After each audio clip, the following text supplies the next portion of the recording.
இன்றைக்கு திமுக ஆட்சி என்பது ஒரு மக்கள் விரோத ஆட்சியா?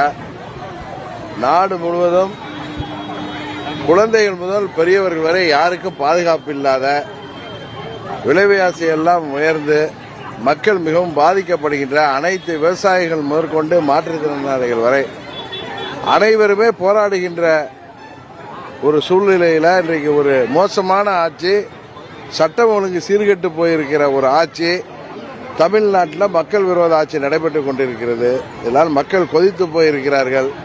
எங்கு பார்த்தாலும் கொலை, கொள்ளை.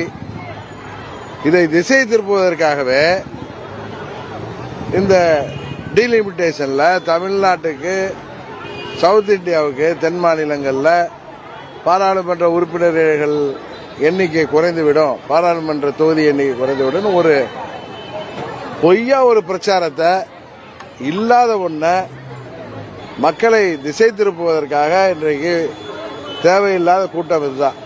ஏன்னா கிராமப்புறங்கள்லையோ நகர்ப்புறங்கள்லையோ நம்ம தமிழ்நாட்டில் ஜென்ரலாக உள்ளவங்க, நமக்கு போதுமான தொகுதிகள் இல்லைன்னா அது தமிழ்நாட்டின் வளர்ச்சியை பாதிக்கும் அப்படிங்கிற எண்ணத்தை அவர்கள்ட்ட போலியா உருவாக்கி வருகிறார்கள் திமுக மற்றும் அந்த கூட்டணி கட்சியினர்.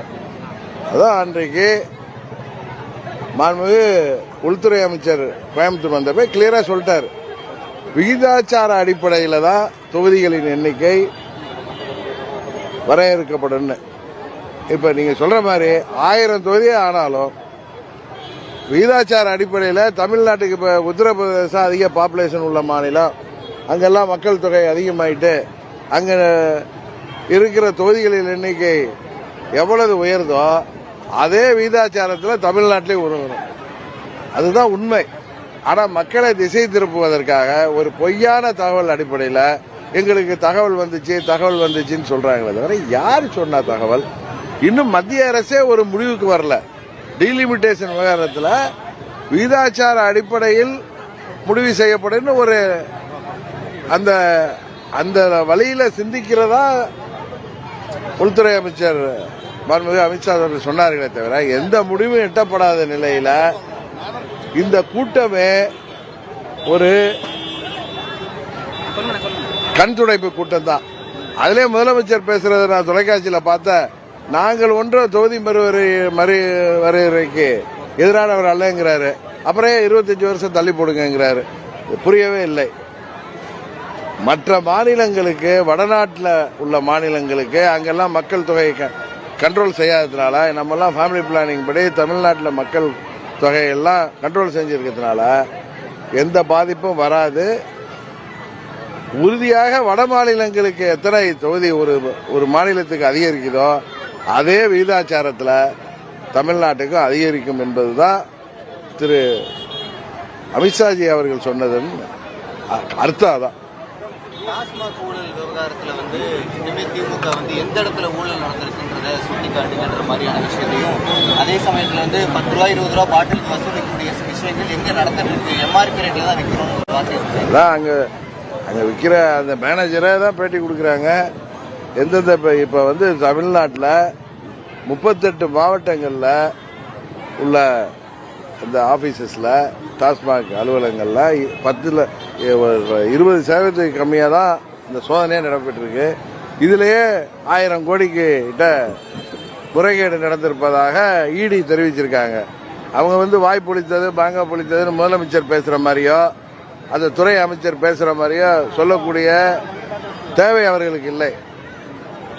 ஒரு அரசு துறை ஒரு அறிக்கை கொடுக்கறாங்கன்னா அதுல அவர்கள் என்ன முறைகேடை கண்டுபிடிச்சிருக்காங்களோ அதை சொல்றாங்க.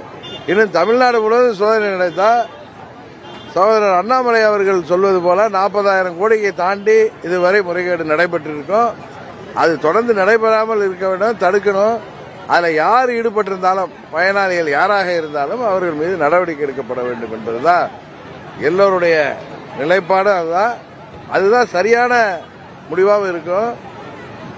போலியா அரசாங்கத்துக்கு வருமானம் இல்லாம போலியா மதுவை வித்தாங்கன்னா நம்பர் 2 மதுவை விற்கிறப்ப அது தடை செய்ய வேண்டும். அது தடுக்க வேண்டிய அரசாங்கமே கண்டு காணாமல் இருக்கிறதா இல்ல உடந்தையா இருந்ததா என்பதுதான் காலப்போக்கில் வெளிவரும்.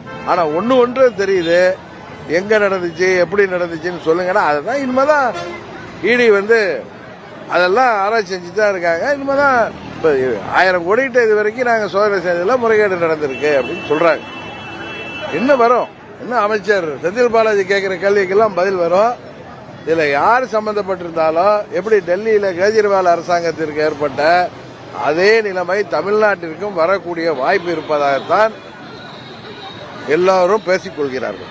அரசியல் கள சூழலை மாற்றக்கூடிய விதத்துல இந்த ஊழல் அமையும். குறிப்பா தேர்தல் களத்தில் இது ஒரு முக்கியமான ஒரு பிரச்சனையாகி ஆட்சி மாற்றத்திற்கு அடித்தளமாக இந்த டாஸ்மாக் ஊழல் நிச்சயம் பெருக்கெடுத்து ஓடும்.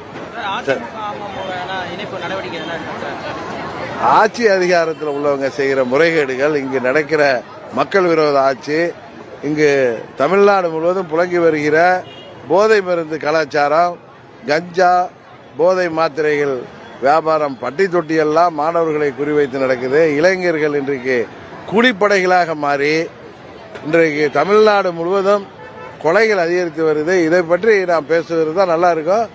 இந்த நேரத்தில் அதிமுக இணைப்புங்கிறது ஒரு முக்கியமான விஷயம் கிடையாது. தேர்தல் நெருங்குறப்ப அதை பற்றி பேசிக்கணும்.